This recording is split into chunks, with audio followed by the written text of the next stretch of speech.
दबाव समूह से क्या समझते हैं या दबाव समूह क्या होता है? फिर से बता दे।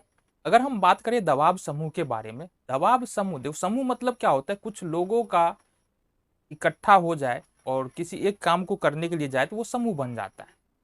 समूह मतलब ग्रुप। तो समूह का मतलब हुआ कुछ लोगों का ग्रुप। इतनी बातें क्लियर है। और दबाव मतलब हुआ दबाव बनाने वाला। मतलब कोई काम हो रहा है, उस काम को बंद करवाना है या काम को चालू करवाना है, तो उसके लिए दबाव बनाया जाए तो वो दबाव समूह होता है। अब दबाव समूह होता क्या है? देखो, दबाव समूह व्यक्तियों का ऐसा समूह होता है जो सरकार की नीति या जो कानून बन रहा है, नीति बन रहा है, या फिर कोई योजना आने वाली है, अगर उसको प्रभावित करने का काम कर दे तो वो दबाव समूह है। हमको पता है कि हम लोकतांत्रिक देश में रह रहे हैं, भारत में, और यहाँ पर अनेक अनेक पैसा वाले लोग होते हैं, अमीर लोग भी होते हैं, गरीब लोग भी होते हैं। ठीक है, गरीबी रेखा से नीचे वाले लोग भी होते हैं।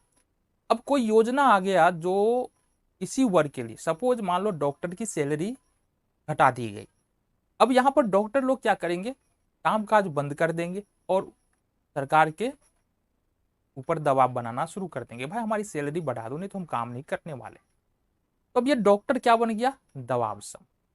इसी तरह से अगर किसानों को उचित, जो उनकी फसल होती है उसके लिए उचित मूल्य ना मिले, जो उनकी लोन लिया गया है फसल बर्बाद हो गया और उसके लिए जो लोन की माफी नहीं हो, कर्ज की माफी ना हो, तो किसान लोग आंदोलन करने पर बैठ जाएंगे। तो किसान भी क्या हो गए, दबाव समूह। अब दबाव समूह जो हो सकता है राजनीतिक भी हो, है ना, अगर कोई विपक्ष है वो भी दबाव समूह हो सकता है, और कोई सामान्य लोगों का जिनका हित एक हो, जैसे डॉक्टरों का एक ग्रुप है जिनका हित एक समान है, सरकार से सैलरी को बढ़वाना।